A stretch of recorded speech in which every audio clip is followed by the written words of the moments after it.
जहरा के मातम करने की आवाजें दोनों आपस में घुल मिल गई। उठ बता, मुझे कब शुरू हुआ ये?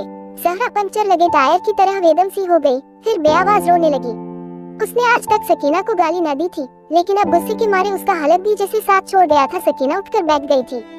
पता ही नहीं चला माँ कब शुरू हुआ ये वक्त, तारीख याद नहीं। मैंने तुझ पर कभी रोक टोक न की और तूने ये गुल खिलाया। दम से जहरा का कलेजा फटने पर आ गया। तब जंजीरें तोड़ी। बता, बोल फुट कुछ मुंह से। मैंने उसे समझाया था अम्मा, पर वह मेरे पीछे ही पड़ गया। मैंने उसे समझाया था कि तू जहर खा लेती सकीना, पर ये, हाय मेरे अल्लाह, वो मुझसे मोहब्बत करता है अम्मा, सच्ची मोहब्बत। ओ पगली, तुझे क्या लगता है कि मालकिन तेरा रिश्ता लेने आएंगी यहाँ? कहा तो तुझे जिंदा दफना देंगी और मुझे भी तेरे साथ फिंकवा देंगी। उसे मुझसे इश्क है अम्मा। मैंने उसे कहा भी था कि इश्क और साथ अपनी सूरत दिखाने में उसे काले रंग से फर्क नहीं पड़ता अम्मा। डॉट डॉट डॉट डॉट कहता है लैला भी तो काली थी। बोल कमीनी, किस हद तक गई है? उसके साथ कहाँ तक कालिक मली है तू मेरे मुंह पर? नहीं अम्मा, सकीना काम गई, मुझे अपनी सीमा पता है। तुझे पता होता तू ही करतूत करती तू। हाय, मैं मर क्यों न गई ये दिन देखने से पहले? वो कहता है कि वह मेरे लिए मर जाएगा। गरीबों पर तो कीचड़ की एक चींटी बस डर गई, पर जाए तो वह जम जाती है। जमाना उसे तवाइफ बना देता है। हम कोई जागीरदार है जो हमारे आयो नाप दे? बोल, किस किस को पता है ये सब? उद्धरण चिन्ह किसी को भी पता नहीं अम्मा। जहरा, ये क्या है? रोते रोते बेदम सी हो गई। 2 झुमके मैंने बात कर ली है मान से। सिर ने अगले दिन उससे कहा। फिर क्या कहा उन्होंने? अब तेरी बारी। मालकिन बेगम ने तुझसे क्या कहा? कहा ना अब तेरी चारी है। मैं क्या कहूँ? नहीं पूछ रही हूँ कि मैं क्या कहूँ, कैसे बात करूँ। ये ले। जेब से 2 झुमके निकालकर उसने सकीना के आगे किए। मुझे क्यों दे रहे हो? हमारे खानदानी झुमके हैं। तो फिर मैं क्यों लूं? उठ कमीनी, चल बांध सामान, रातों रात निकल गाँव से। जहरा झटके से उठी।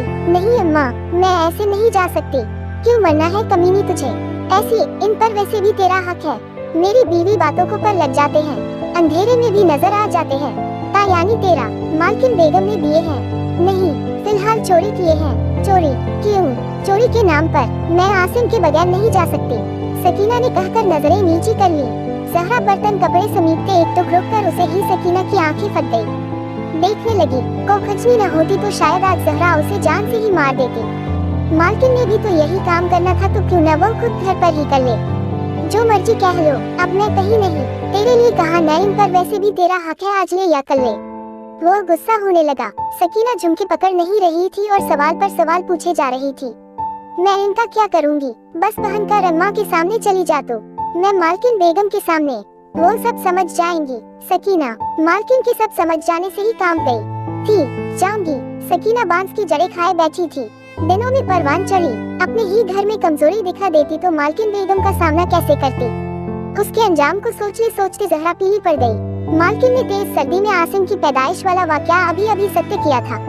उसका सर ऊपर उठता था बार बार, इसलिए सीधे सीधे उसका निशाना जहरा ही थी। लड़ने का शौक मेरी सास को था और फिर उसने अपने अरमान निकाले भी बहुत। मालकिन जहरा को देखते हुए सबसे बोली, लेकिन ना भई, मुझसे तो ना होंगी ये झंझट। मुझसे तो न लड़ा जाएगा अपनी बहू से, जिसे इतने अरमानों से ब्याह कर लाऊंगी, उससे कैसे ले दूंगी भला? जहरा, तू ही बता। तेल लगाती जहरा जिसे किसी खौफ की वजह से और तरोतर हो गई। नहीं, मालकिन की बात से नहीं, बल्कि वहाँ सकीना के आने से। दबे कदमों से चलती हुई सकीना वहाँ आई थी। ए जहरा की लौंडिया। मालकिन सीधी हुई तो सकीना को देखकर बोली, तू कहाँ गुमसुम रहती है? आजा बैठ जा। सब बैठी हैं और सकीना बेआवाज चुपचाप चलती हुई मालकिन के कदमों के करीब बैठ गई। ए जरा जोर से दबाओ। खाती नहीं हो क्या? मालकिन ने झाड़ा तो दाएं बाएं कंधे दबाने वालियों के हाथों में और तेजी आ गई। हाँ तो मैं कह रही थी कि मैंने तो अभी से करीम दादा से कह दिया है कि यह हलवों पर चांदी के वरक मुझे तो नहीं पसंद, वरक हो तो सिर्फ सोने के। मालकिन फरक खुद ही भरपूर तरीके से हंसने लगी। ए जहरा की लौंडिया। हंसते हंसते मालकिन खुद ऊंची कुर्सी पर बैठी जहरा से अपने सर की तेल मालिश करवा रही थी। उनके पाँव गुनगुने पानी के तसले में डूबे हुए थे और वही तसले के करीब घर की दूसरी मुलाजिमा भी बैठी थी, बाकी 2 दाएं बाएं मालकिन के कंधों को दबा रही थी। सकीना ने आसिम के हाथ से झुमके ले लिए। हाँ ठीक, अब जो हो सो हो। उसने ऐसे कहा जैसे कल रात जहरा से कहा था। आसिम ये देखकर मुस्कुराने लगा। पता नहीं यह उसका हुस्न था या उसकी बातें। सकीना किसी अनजाने हौसले से भर गई, वह जो न कभी पढ़ी न लिखी। 5 क्लास मुश्किल से पास, यह इम्तिहान पास करने के लिए उसने जैसे जिद बांध ली। अब तेरी मोहब्बत का इम्तिहान है। वो फिर कहने लगा, बोल, बता देगी? पहन कर चली जाएगी अम्मा के सामने। वो उससे पूछने लगा तो वह सफेद चेहरे पर उगी उसकी काली दाढ़ी को देखने लगी। पूछी तो बता देना आसिम ने दिए हैं। वो हैरान हो गई। हाय खुदारा, उस चेहरे को वह मरने के बाद भी भूल जाने का हौसला भला कहाँ रखती थी। अब तेरी मोहब्बत का इम्तिहान है, कहते हुए आसिम की चमकीली आंखों के आगे चांद भी मोड़ सा पड़ गया।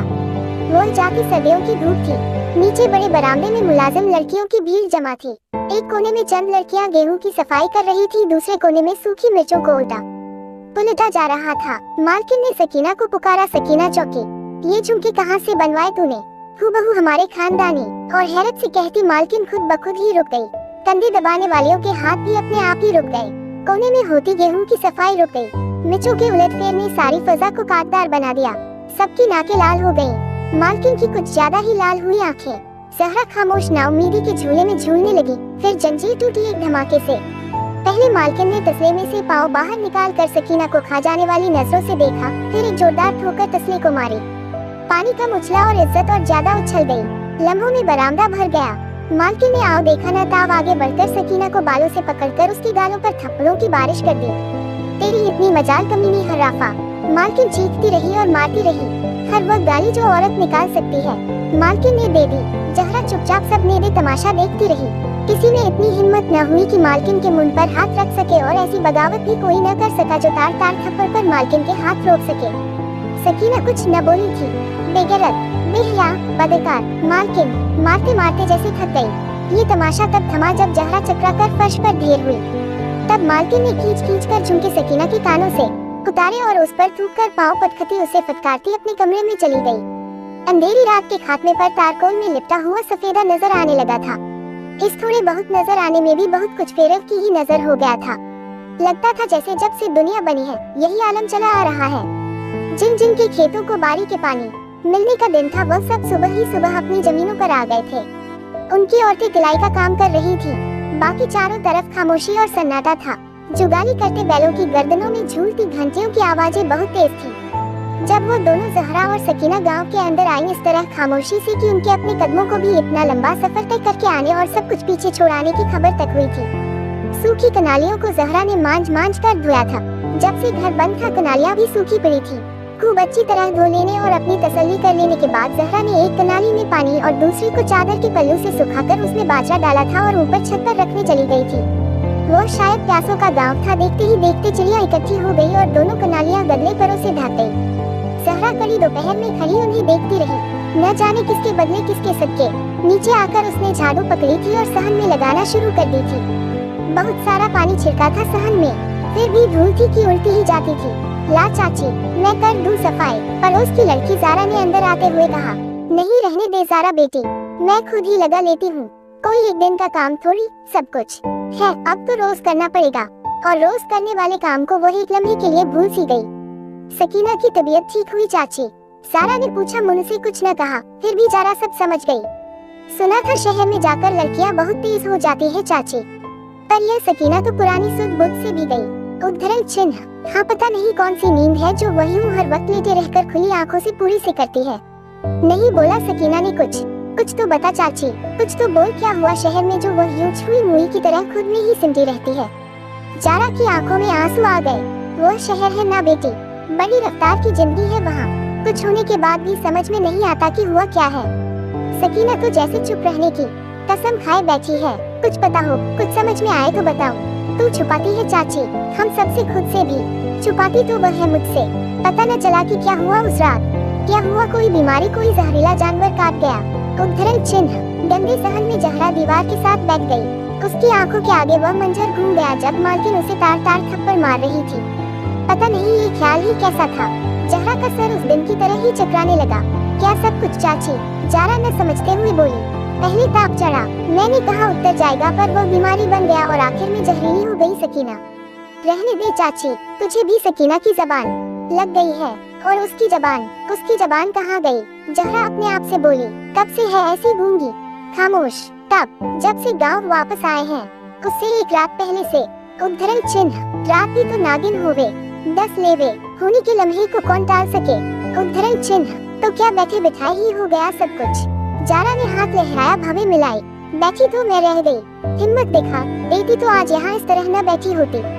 सिर्फ बातों से तो फिक्र न जाहिर कर चाची, इस तरह अलग थलग न हो जैसे सकीना तेरी सगी औलाद नहीं। तो क्या करूं? जहरा ने जारा से पूछा और आसमान को देखा। जहरा ने सोचा और पूछ लिया, साया? किसका साया? महबूब का साया। जामुन की छाल की सी रंगत वाले बाबा जी बड़ी फीकी मुस्कुराहट से मुस्कुराए।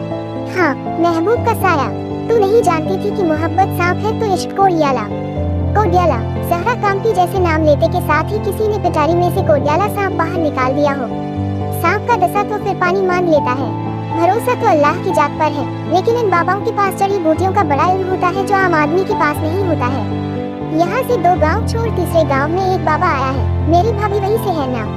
वहाँ ले जा सकीना को, वो कर देगा सकीना का इलाज। फिर से बोल सकेगी सकीना। जाने में हर्ज ही क्या है चाची।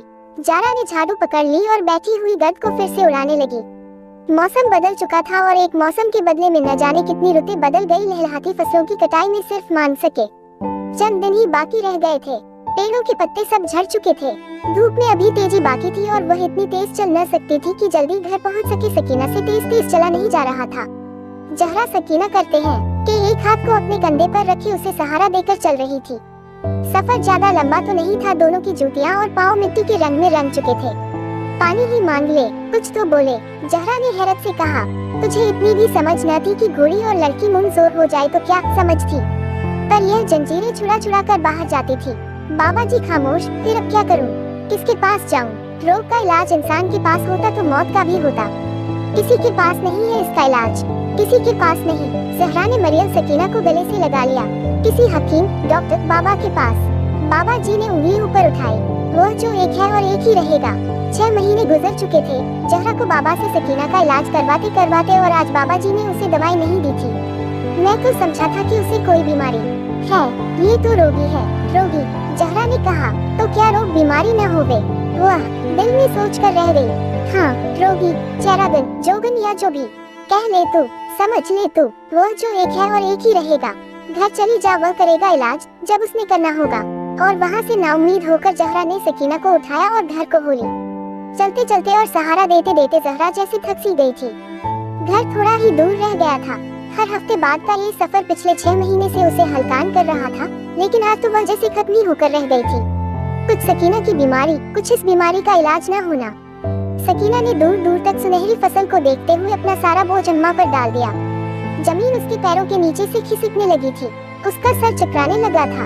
यह जमीन पिछले कई महीनों से उसके पैरों के नीचे से खिसक रही थी, लेकिन न तो पूरी तरह खिसकती थी न पूरी तरह ठहरती थी। जमीन की इस नाइंसाफी ने उसे कपकपी दा दी थी।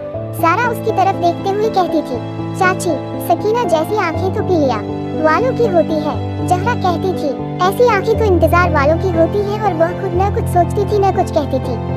ऐसी आंखें तो उसकी होती है जो चांद के बुरादे को ग्रहण लगता देख ले। उसने भी ग्रहण लगते देख लिया था। जिस रात वह मालकिन का क्वार्टर छोड़ने लगे थे उसी रात। लेकिन कैसी अजीब बात थी, ग्रहण वाला खुद तो खुश था और जो देख रहा था वह अंधा हो गया था। जिस दिन मालकिन ने थप्पड़ मार मार कर सकीना का चेहरा लाल कर दिया था, जहरा ने उसी दिन होश में आने के बाद क्वार्टर आकर सारा सामान समेट लिया था। उठ बेगैरत, अब तो उठ जा, अपना कपड़ा लत्ता रख ले। अब क्या तुझे अलहदा से संदेशा आएगा कि यह क्वार्टर खाली कर दो? अब किस चीज की आस है? जहरा गुस्से से चीखी थी, लेकिन सकीना अपनी जगह से टस से मस न हुई। मैं ऐसे नहीं जाऊंगी अम्मा। आसिम, ओ बेगैरत, अभी भी नहीं समझी तू अपनी औकात? जहरा ने कहा और परेशान होकर बैठ गई। सारी जिंदगी तुझे गाली न निकाली मैंने, तुझ पर हाथ न उठाया कभी। उस चीज की लाज ही रख लेती तू सकीना। क्यों इस उम्र में मेरे उसूलों का सत्यानाश करने बैठ गई तू? उद्धरण चिन्ह, कुछ सुबह बेहोश होने की कमजोरी, कुछ सारा सामान समेटने की थकन, कुछ अपनी गरीबी अपनी हैसियत पर पड़ने वाले तमाचे। जहरा पहले आहिस्ता आहिस्ता और फिर तेज तेज रोने लगी। तू क्यों रोती है अम्मा? मार तू मुझे, दूर हो जा मेरी नजरों से। जहरा ने उसे लात मारी, फिर खुद को पीटने लगी। अगर मैं तेरे साथ ऐसे ही चली गई अम्मा तो आसिम पागल हो जाएगा, मजनू हो जाएगा मेरी तलाश में। तुझमें कौन से ऐसे गुण है कमीनी जो तेरे लिए कोई मजनू बने? जितनी इज्जत रह गई है उसको समेट ले सकीना, उठ सामान पकड़। बस एक बार अम्मा, आखिरी बार मुझे उससे मिलने दे। मैं उसे समझाऊंगी वह मालकिन की बात मान ले, पर उससे मिले बगैर मैं कहीं नहीं जाऊंगी। सकीना की आंखों में बगावत देखकर जहरा ने खुद को खामोश कर लिया और सकीना को देखने लगी। वो पागल हो जाएगा या तू हो गई है? मुझे पागल ही रहने दे अम्मा, पर मुझे एक बार उससे मिल लेने दे। उस रात की आमद बहुत भारी थी सकीना पर, जहरा पर और मालकिन पर भी। मालकिन के हाथ अभी तक दर्द कर रहे थे, सर फटने लगा था और उसके सर को आदत भी जहरा के हाथों की ही रही थी। एक तो इन रजीलों में मजबूती बहुत होती है। तब वक्त काली कलूटी क्या चुहिया सी दिखती थी, पर इतनी मजबूत हड्डियां हैं कि मेरी अपनी हड्डियां दर्द करने लगी हैं। मालकिन के कुछ दर्द जोर जोर में सकीना को मारने का तो उसे जरा भी दुख नहीं था। इन जलीलों की भला औकात ही क्या होती है। वही नर्म रही सारी जिंदगी उनके साथ। खौफे खुदा ने ही घेरे रखा उसे तो हर वक्त जो उन झूठों की दोस्त बनी रही। कभी मालकिन बनी ही नहीं। अनाज, घी, दूध के मुंह खोले रखे, हर एक की मुश्किल में खुद परेशान हो गई। हर खुशी में उन्होंने भी शरीक रखा और जहरा की लौंडिया इतनी हिम्मत दिखा गई थी उसकी नाक तले। पता नहीं कब से चल रहा था ये सब। चलो मान लेता हूँ कि मेरी शादी हो। पहले वो अंग्रेजनी थी और अब ये सकीना नींद आज बंद कमरे में ठंडी हवा की तरह कहीं बाहर ही रह गई थी। उसे तो सिर्फ आसिम की फिक्र थी। आसिम की कुछ बातें उसके कानों में गूंज। मान लेता हूँ कि मेरी शादी हो जाएगी, जबरदस्ती ही सही, तुम अपनी कर गुजरोगी, लेकिन फिर आगे क्या आगे भी सब कुछ खुद करोगी। लड़की बंजा होकर मर जाएगी या हिम्मत वाली हुई तो तलाक ले लेगी। मालकिन ने अपना दिल थाम लिया। अंग्रेजनी, सकीना अंग्रेजनी। मालकिन एक झटके से उठी। मालकिन ने अलमारी खोलकर कुछ कागजात उलट पुलट किए और एक पैकेट निकाला। सकीना ने काली चादर में खुद को छुपाया और जागती माँ को सोता समझकर दरवाजे की दहलीज पार कर गई।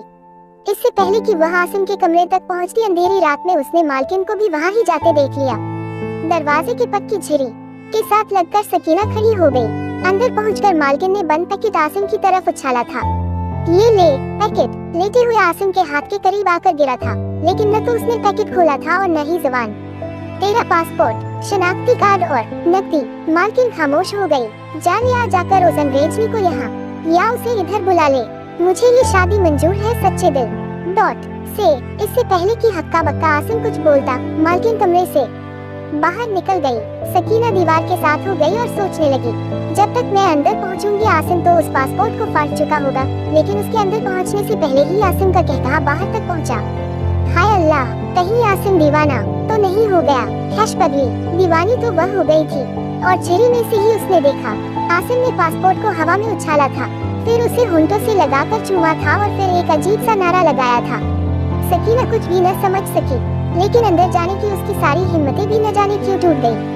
अपना मोबाइल पकड़कर आसिम ने जल्दी एक कॉल की थी। हाँ, सब ठीक हो गया डार्लिंग, सब कुछ, वो कहे लगाने लगा। सकीना ने दरवाजे के पट को मजबूती से थाम लिया। पता नहीं उसका दिल धड़कते धड़कते कदमों में चला गया था या धड़कनें उसके शरीर पर सवार हो गई थी। तरकीब काम कर गई, हालांकि मुझे उसके काम कर जाने का इतना भी यकीन नहीं था। आसिम की आवाजें और कहे आना बंद ही नहीं हो रहे थे। और कैसी हंसी थी वो, जिसने उसकी सारी जिंदगी की आने वाली हंसी मुस्कुराहट भी छीन ली थी। फजा में खुशबू को महसूस करते करते वह उब गई थी। जहरा ने दूर से ही घर की छत पर ही दोनों कनालियों पर चिड़ियों का झुरमुट देख लिया था। न जाने किसके बदले, किसके सदके वो अपनी चादर के पल्लू समेत दिल को भी थाम कर रह गई। चाची, क्या कहता है बाबा? सकीना तो और दुबली हो गई है। इतनी देर तो हो गई इलाज करवाते, आखिर कब तक बोलेगी यह? सारा घर के बाहर खेल रही थी। जहरा को देखकर पूछने लगी, न बोले तू फिक्र न कर चाची, बस दुआ करके ये जिंदा रहे। फरीदा ने कहा, मेरे मामा के गांव में भी एक हकीम है।